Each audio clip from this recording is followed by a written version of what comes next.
Halo, selamat sore para netizen, sahabat SKK, orang muda Paroki Duren Sawit, Bapak Ibu dan pemerhati isu-isu keluarga yang berbahagia. Selamat datang di Bibir, bincang-bincang ringan SKK. Satu cerita, sejuta rasa. Bibir hadir sebagai salah satu program dari SKK atau Seksi Kerasulan Keluarga Paroki Duren Sawit untuk berbagi cerita seputar topik perkembangan diri dan keluarga yang hadir secara online di kanal YouTube Komsos Paroki Duren Sawit. Ditayangkan 2 kali dalam sebulan. Untuk topik kelima ini akan ditayangkan pada tanggal 8 Desember dan 15 Desember pukul 6 sampai setengah 7. Baik, untuk topik yang hari ini kita akan berbicara tentang mencari dan menemukan makna hidup. Wah, ini dalam sekali ya, para sahabat. Karena makna hidup itu bisa berarti mendalam, tapi ada seorang yang akan menginspirasi nih di hari ini. Kisah inspirasinya dari seorang bernama Viktor Frankl. Siapa sih dia? Nanti kita akan berkenalan lewat narasumber kita yang selalu ceria dan berbahagia, yaitu Ibu Rosa. Halo Ibu Rosa, apa kabar? Hai Tere, kabar baik. Tere juga selalu ceria dan bergembira.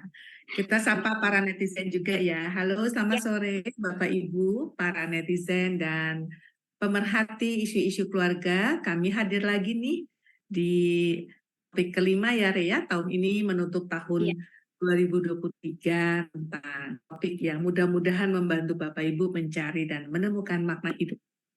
Silakan Tere. Baik, di topik kelima ini pas banget ya Bu, mencari makna hidup. Ini di akhir tahun kita akan mencari makna hidup kita lagi. Semoga di Ya, 2024 ini bisa jadi bekal ya Bu ya. Nah, betul, apa sih betul Bu banget. makna hidup ini? Tadi saya dapat sedikit eh, cerita nih dari Ibu ya. Kita akan ambil satu tokoh yang hebat ini, namanya Ya, si Viktor Frankl ya Bu ya. Gimana itu betul ceritanya Bu? sekali. Iya, kita mulai aja ya Tere ya. Ya, Jadi silakan Bu.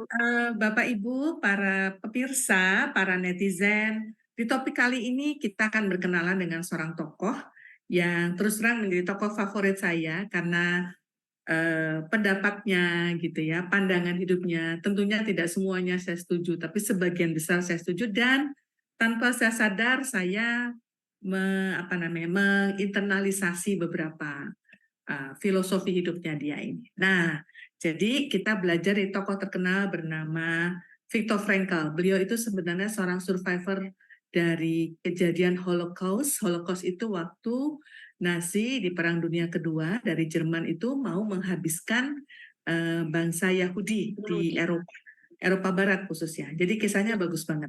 Kita Hmm, mulai aja Tere ya. ya, Kita mulai oke. dengan, jadi di edisi, kita akan selalu ada dua edisi ya teman-teman Ya, ya.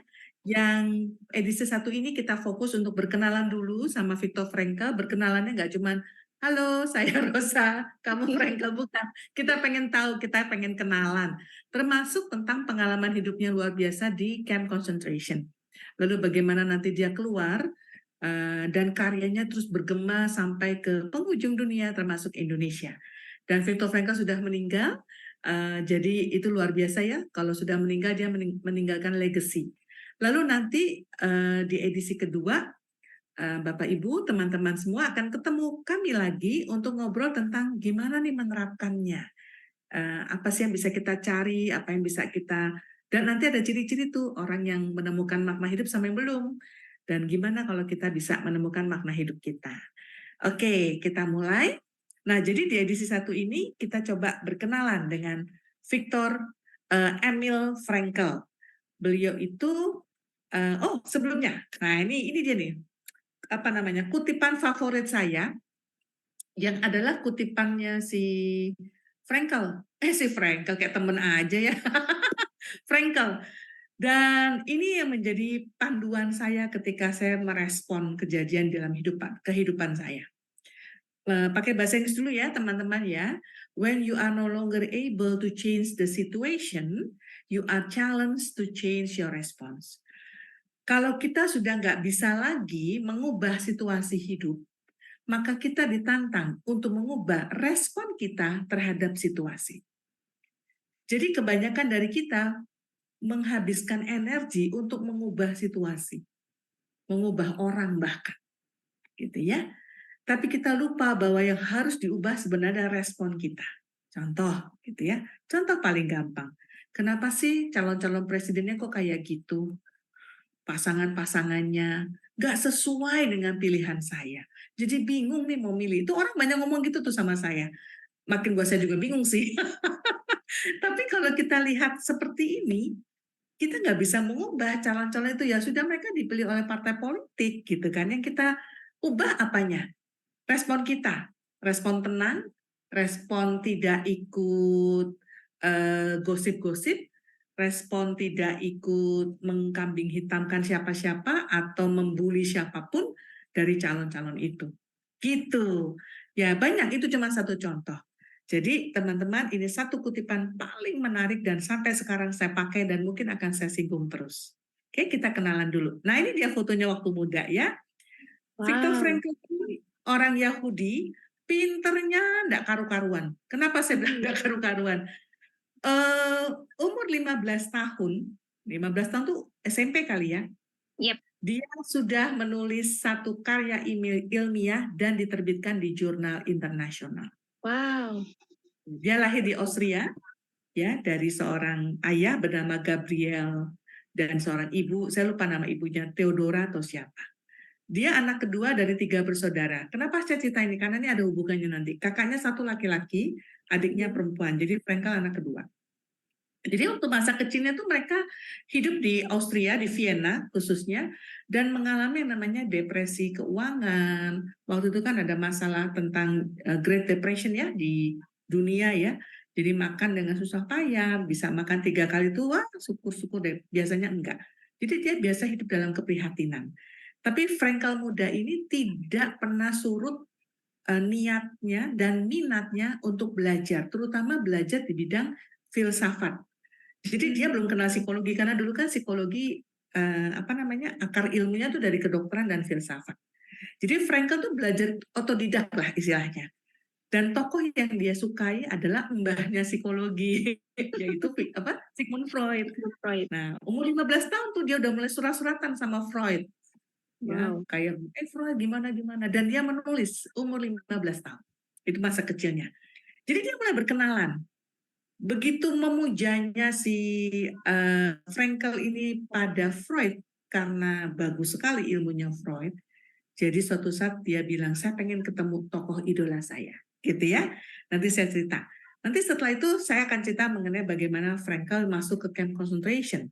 Lalu nanti bagaimana karya penghormatan dia sampai ketika dia meninggal. Nah, kita cerita lagi nih ya. Jadi waktu dia berkenalan dengan Freud, dilalah gitu, dilalah itu bahasa Jawa atau bahasa Jerman tuh ya. Freud itu datang ke Vienna gitu, datang untuk memberi seminar.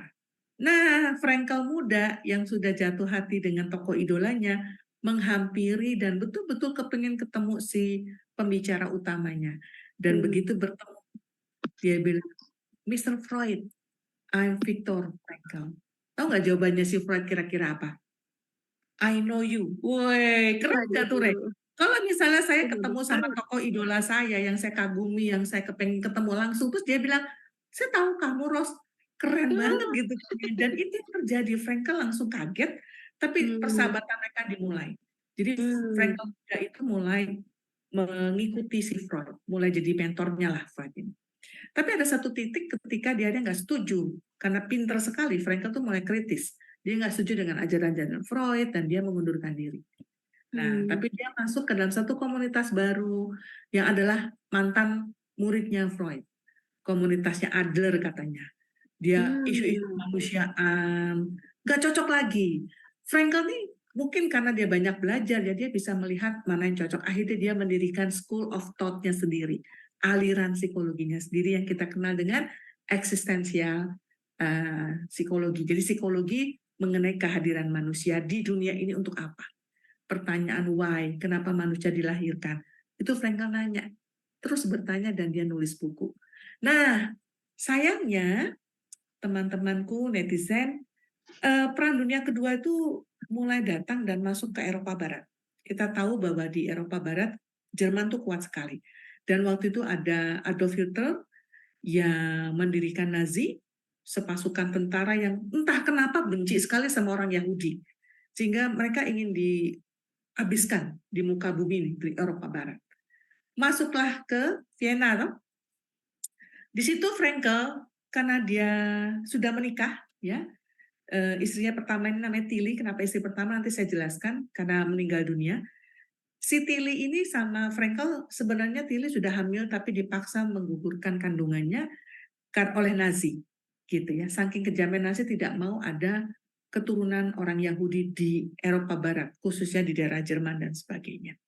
Jadi teman-temanku, ketika Perang Dunia Kedua terjadi, Frankel sudah punya visa untuk pindah ke Amerika Serikat dengan istrinya.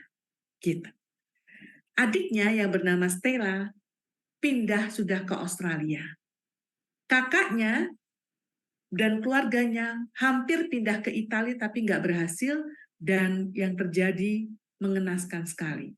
Jadi si ayahnya meninggal dunia karena begitu depresi, ketakutan, dan kelelahan karena kecemasan situasi yang nggak enak di di Vienna itu.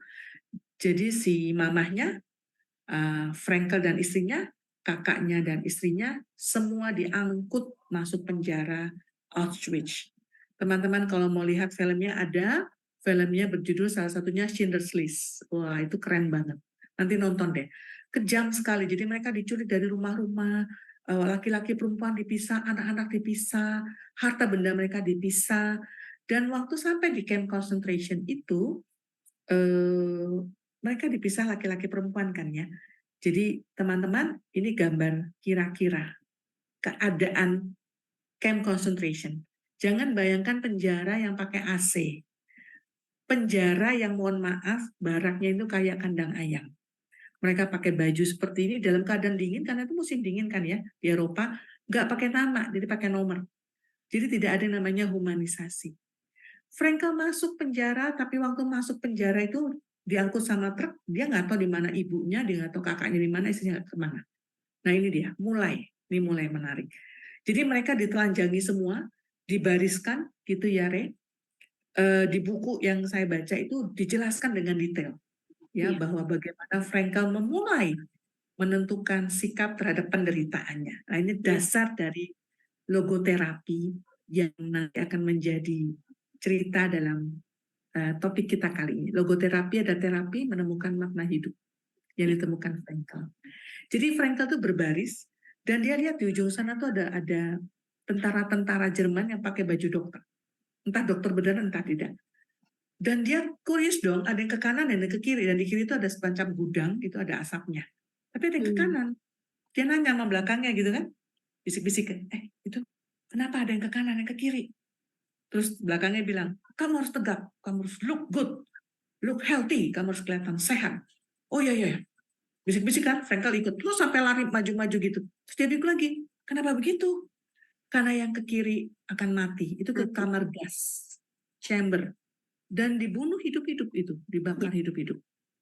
Nah, betul begitu sampai, Frankel langsung look good, dan beberapa detik tentara Jerman yang pakai baju dokter ini bilang, kanan. Itu adalah langkah pertama dia memilih untuk hidup. Sebab dia bisa kelihatan loyo, kelihatan ketakutan ya, jadi dia mengambil sikap. Nah, teman-teman, di camp concentration 3,5 tahun bukan hal yang mudah.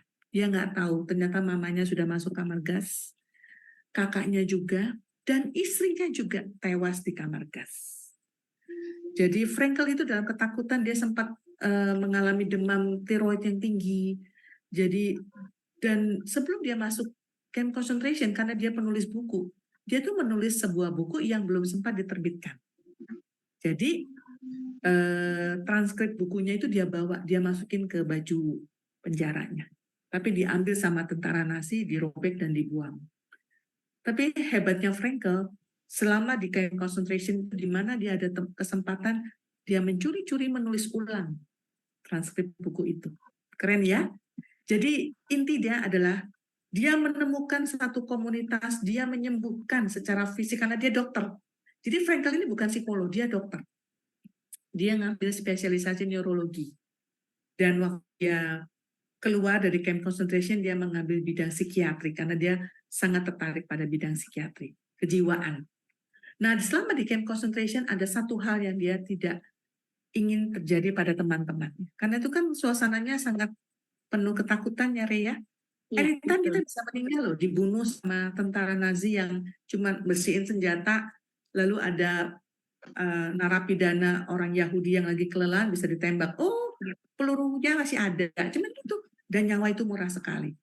Nah, jadi dia bilang sama dirinya di tulisan di buku itu, saya paling takut bukan pada orang yang dibunuh. Justru saya takut sekali kalau my fellow narapidana, teman-teman Yahudinya ini ya, yang sama-sama di camp concentration, putus asa dan melarikan diri, bunuh diri ke kawat berduri yang mengelilingi penjara. Kawat berdurinya dilistriki, dikasih listrik, kayak di film dinosaurus itu. Itu yang dia paling takut. Jadi Frankel selalu bilang, dalam keadaan nestapa sekalipun, dia selalu punya harapan hidup.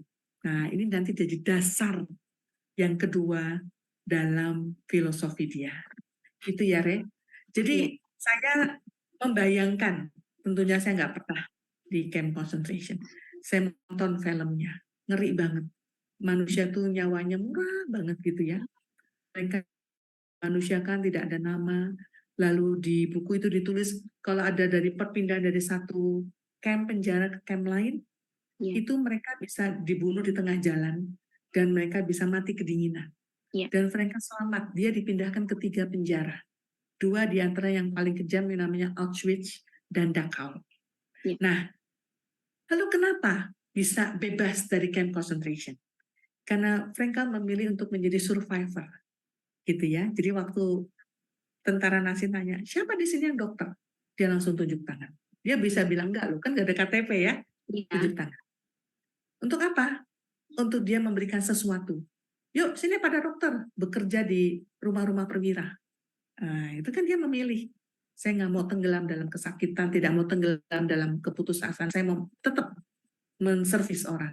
Itu perwiranya Nasi. Tapi situ dia bisa membangun networking, dia mulai tahu gaya hidup orang, dia mulai bisa didengarkan oleh si tentara-tentara ini. Jadi dia muncul ke permukaan di tengah ribuan narapidana lainnya. Lalu Perang Dunia Kedua berakhir, tentara Nazi kalah, Amerika masuk gitu ya, jadi sekutu masuk, dan dia mulai melanjutkan karyanya. Jadi teman-teman, ini dia Viktor Frankelnya. Dia menikah lagi, ini second wife-nya bernama Eleanor. Dia memiliki 1 orang putri dengan 2 orang cucu. Dan cucu laki-laki ini cakep banget, namanya Mario. Kebetulan saya sempat ketemu waktu saya ada konferensi di Toronto, dan justru yang menurunkan ilmu atau kesukaan pada logoterapi bukan anaknya tapi cucunya ini. Menarik ya. Viktor Frankl tuh hobinya naik turun gunung. Meninggal di usia 92 tahun. Bayangin 92 tahun, dan di akhir hidupnya itu dia tidak takut pada kematian. Salah seorang muridnya bilang, Frankl, gimana? Kamu mau meninggal sebentar lagi? Karena sudah masih sadar tapi sudah sekarat. Dia bilang, no, my life is fulfilled, sudah terpenuhi, sudah utuh, saya siap kapanpun kembali kepada Sang Pencipta. Gitu ya. Jadi Frankl ini menulis banyak sekali buku dalam berbagai bahasa diterjemahkan, salah satunya dalam bahasa Indonesia. Kalau teman-teman netizen ada yang suka baca buku-buku seperti ini, silakan. Judulnya Man's Search for Meaning. Manusia mencari makna. Jadi di bagian pertama, bagaimana dia menciptakan hidupannya di camp concentration. Di bagian kedua, ilmunya ada di situ. Dia menulis kenapa. Nah, teman-teman, kenapa saya cukup senang menceritakan kehidupan Frankl? Karena lagi-lagi dia memberikan legacy, memberikan warisan bahwa manusia itu punya filsafat hidup yang boleh kita kita tiru ya, filsafat hidupnya dia. Jadi kita mulai nih, Tere, filsafat hidup dari logoterapi itu apa sih landasan filsafatnya? Ada 5.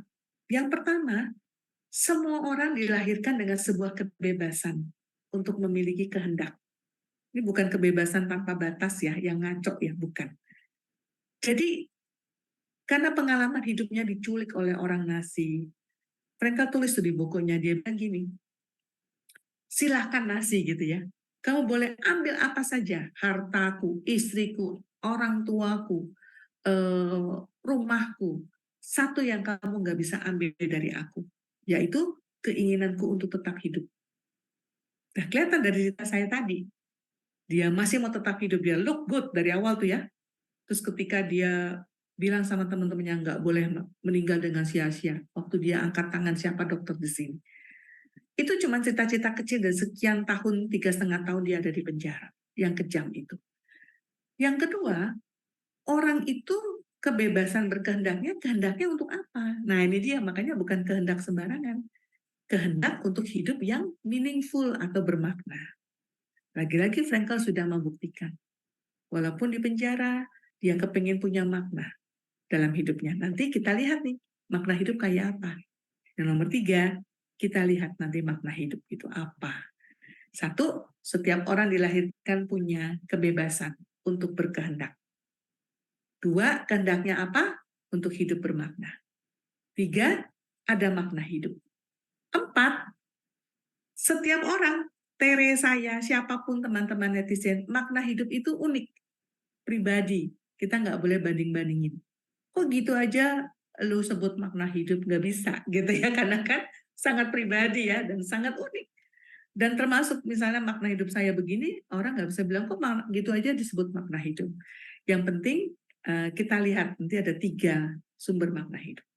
Nah, di buku Frankl yang terakhir dia menulis the ultimate meaning, artinya makna hidup paripurna. Ketika orang sudah fulfilled, sudah nggak ada lagi yang dicari, sudah merasa utuh hidupnya, maka disebut paripurna, gitu ya.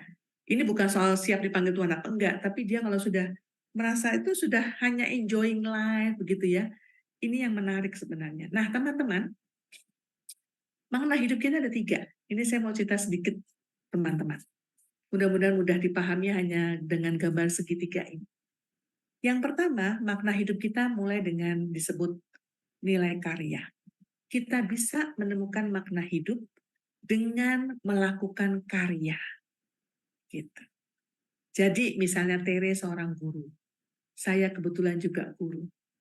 Kemudian ada teman-teman di sini ibu rumah tangga. Jangan pernah bilang saya cuma seorang ibu rumah tangga, jangan ya. Karena itu ya ibu rumah tangga.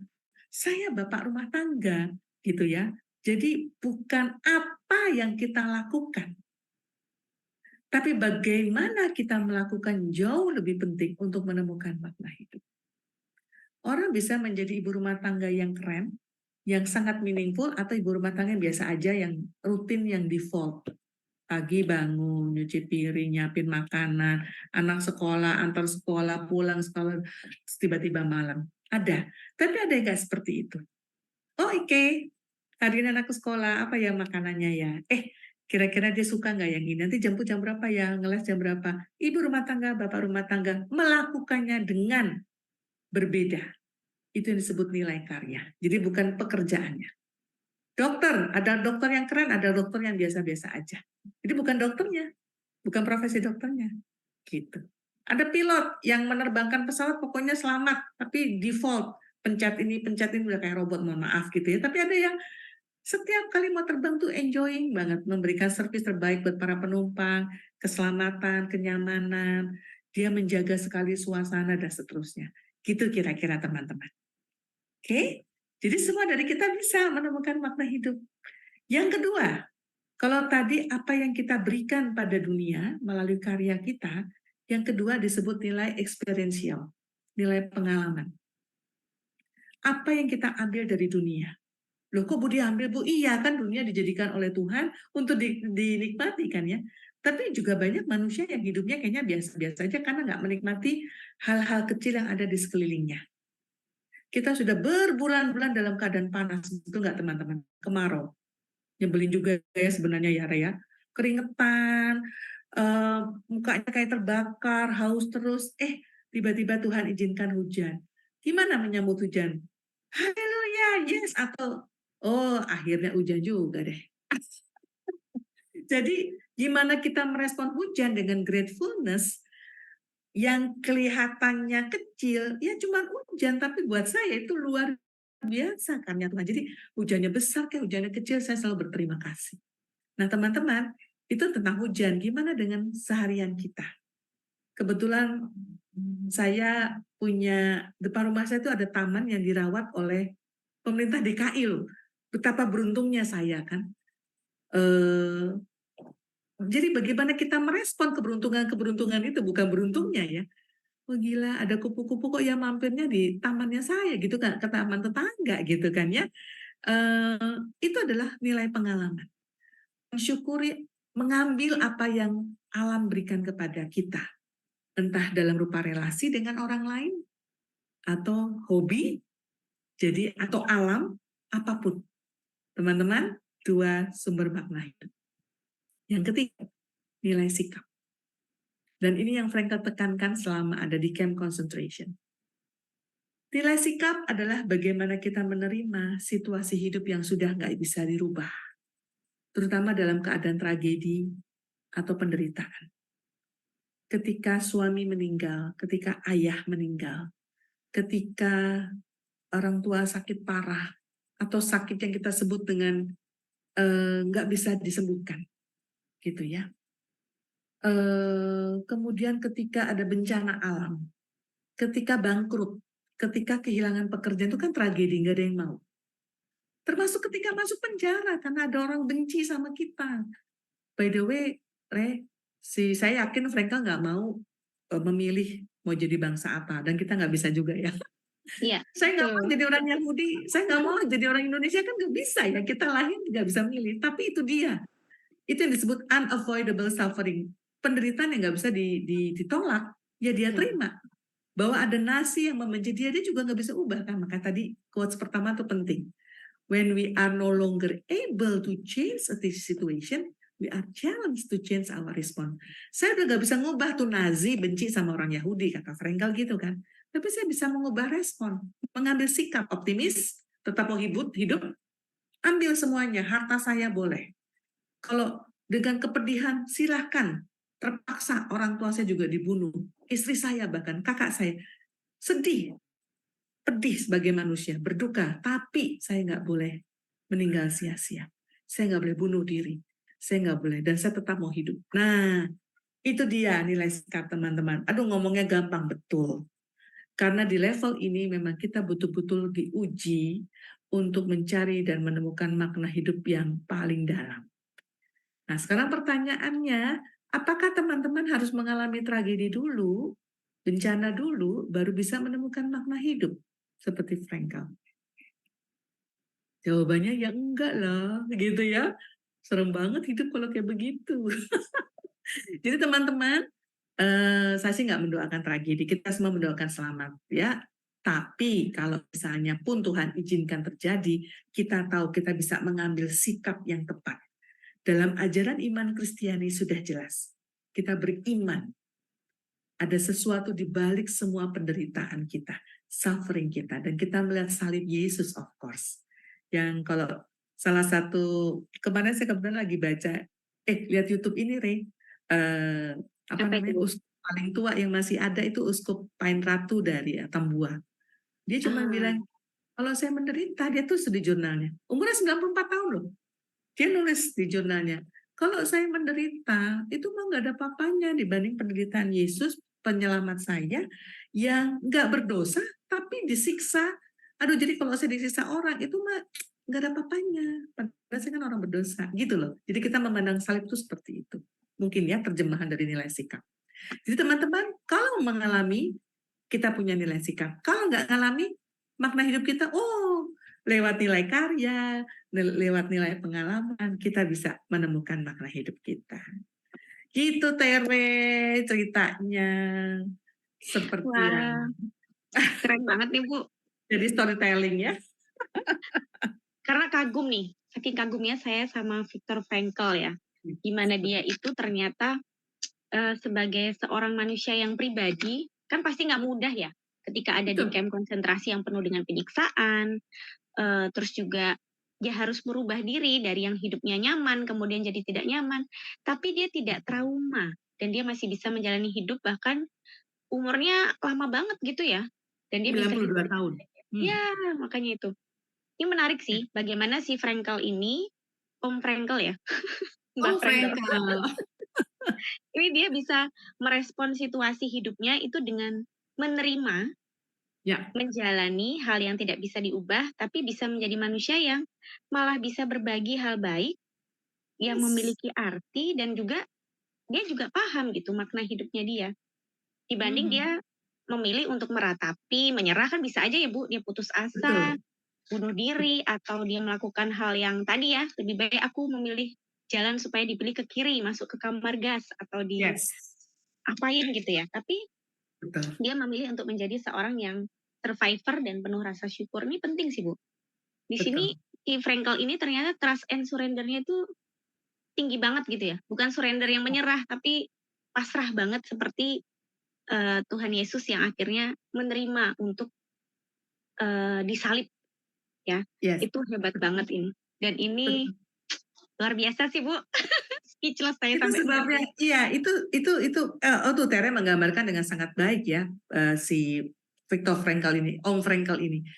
Saya waktu membaca kisah hidupnya, itu bengong dulu gitu, Re. Hah? Ada ya Mhm. orang kayak gini gitu ya? Iya iya. Pertama dia pinter sekali, jadi otaknya jalan. Pinter banget Mhm. nih. Orang dari kecil, dari umur 6 tahun dia tanya, "Mah, kenapa sih orang harus hidup di dunia?" Itu pertanyaan anak umur 6 tahun. Dan biografinya itu ada. Tapi yang kelihatan jelas umur 15 tahun menulis jurnal ilmiah Iya, tentang Freud. Jadi ilmunya Freud tuh dia gali dan dipublish loh. Sampai gila. dia tuh Mhm. idola Freud tuh kan ilmunya Freud nggak gampang juga kan. Ini Mhm. pasti dia pinter. Pinter secara kognitif ya, akademiknya bagus banget. Tapi Frankel juga terbentuk dengan utuh menurut saya. Mhm. Ditempa dengan kemudian dia menjadi pengajar, Iya. dia setelah masuk camp concentration didewasakan lagi, dia Mhm. bukannya kalau orang nanya, "Memang dia nggak pernah nangis ya?" Oh dia nangis, dia cerita Oke. ketakutan gitu ya, dia menggigil, kesakitan, dia Mhm. kena 2, 3 kali, apa namanya tadi ya, demam tinggi tiroid itu, Mhm. sampai hampir meninggal gitu ya. Mhm. Jadi di ujung tanduk meninggal tuh dia sering karena fisik dan mentalnya tuh drop. Kita kebayang lah kalau teman-teman silahkan nonton film tadi ya, Schindler's Iya. List Iya. atau film itu kisah-kisah Holocaust itu mengerikan, ya. Mhm. Saya waktu datang ke museumnya itu ya, Re, Mhm. apa, bulu kuduk saya mendirikan apa, karena merasakan penderitaan para survivor Mhm. yang akhirnya meninggal ya. Iya. Dan mereka survive, physically dia pelan-pelan sembuh, Mhm. mentally dan rohani, spiritually. Mhm. Jadi buku yang nggak sempat diterbitkan itu menjadi buku pertama yang kalau nggak salah namanya The Unconscious Mind, yang Mhm. dia tulis di penjara. Dia tulis ulang, kan dirobek tuh sama Iya, tentara. si Dia Nazi. tulis ulang loh. Saya nulis satu lembar, tulis ulang juga gemeteran.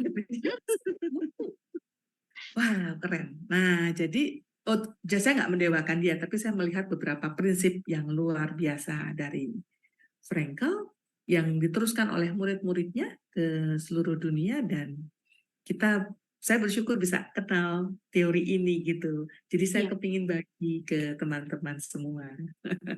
Iya. Iya sih. Gitu ya. Bener banget. Karena ini memang penting sih Bu. Makna hidup kadang kan ada orang yang masih sampai udah mungkin tua ya juga masih bertanya, sebenarnya tujuanku hidup ini apa sih gitu. Ya, betul. Tapi kita bisa banyak belajar dari Om Frankel ini. Yang Ternyata tujuan Frankel. hidup tidak hanya sekedar kita menjadi seorang guru atau Betul. menjadi seorang apapun lah ya dari Ya, pekerjaan kita, tapi lebih dalam dari itu. Bagaimana betul. kita bisa memanusiakan manusia di dalam diri kita ini. Wow. Terima kasih Iya. loh Om Frankel lewat Bu Rosa hari ini. Saya jadi Nah, keinget nanti filmnya lagi uh, tuh, Bu. Karena ketika nonton film Schindler List itu memang butuh butuh ini ya, Bu, mental yang agak stabil juga ya, supaya betul. bisa tetap ini Iya. sih. Jadi Atau boleh banyak banget itu tadi. ada banyak di-cut juga sih, Re, karena Iya, kadang-kadang terlalu kejam ya. terlalu Tapi kejam. Iya. saya ini orangnya visual. Mhm. Teman-teman kalau visual tuh saya menangkap dengan jelas message atau pesan Mhm. dari sebuah film. Mhm. atau buku, kalau saya membayangkan dan melihat gitu ya. Iya. Jadi saya Mhm. baca bukunya Frankl yang di bagian pertama itu kan yang Man's Search for Mhm. Meaning kan tuh jelas banget dia mendetailkan. Mhm Sambil mhm mhm. membayangkan Frankl ada di situ waktu saya nonton Schindler's List. Yap. Makin kena gitu. Iya, Oh itu betul betul. bukunya Iya. Frankl yang dia disuruh ngantri, ditelanjangi, ada Iya. tuh semua gitu. Betul betul. Yang waktu lagi apa Jam. nenek-nenek lagi bawa Betul, itu Mbak. apa apa cuman ini menyeka keringat dari atas tentara itu cuman duer Mbak, iya. mati. Mhm Oh mhm. masih ada peluruku. Jadi itu tadi yang saya bilang nyawa begitu murah gitu ya. Itu Betul luar betul. biasa kekejaman saat itu. Nah, Mhm mhm. nanti di edisi kedua kita akan menggali nih dalam kehidupan modern. Mhm. Logoterapi ini kan kita bisa lihat dari angle ada loh orang yang bisa menemukan makna hidup, tapi ada orang yang enggak. Yang kayak apa itu? Moga-moga kita Mhm. enggak ya. Jadi harus kita kenali juga. Lalu nanti ada 5 langkah praktis untuk menemukan makna hidup. Wow. 1, 2, 3, 4, 5 apa? Kita Waduh. tunggu tanggal mainnya di edisi berikut. Yes, ini harus banget ini. Jadi kalau hanya nonton episode 1 masih belum nih, ini masih baru awal-awal. Perkenalan. Nanti ada tips and triknya di episode kedua. Baiklah, terima kasih Ibu Rosa untuk waktunya Sama-sama. hari ini. Terima kasih untuk para sahabat dan juga netizen yang sudah menonton episode pertama di topik kelima ini. Semoga nanti semuanya masih bisa gabung ya, dan pasti harus gabung di episode kedua dengan tema tadi menghayati dan juga memaknai makna hidup tadi ya. Apakah kita bisa menghayati atau kita belum nih? Atau tidak bisa menemukan. Nah, kita nanti akan ngobrol lagi lebih jauh lagi di episode kedua. Terima kasih untuk waktunya Ibu Rosa, teman muda dan Sama-sama, sahabat SKK, Feni. ya orang muda Paroki Duren Sawit. Sampai ketemu lagi di episode kedua. Terima kasih juga untuk tim SKK dan Komsos Duren Sawit. Sampai ketemu, Tuhan memberkati. Bye-bye, Tuhan berkati.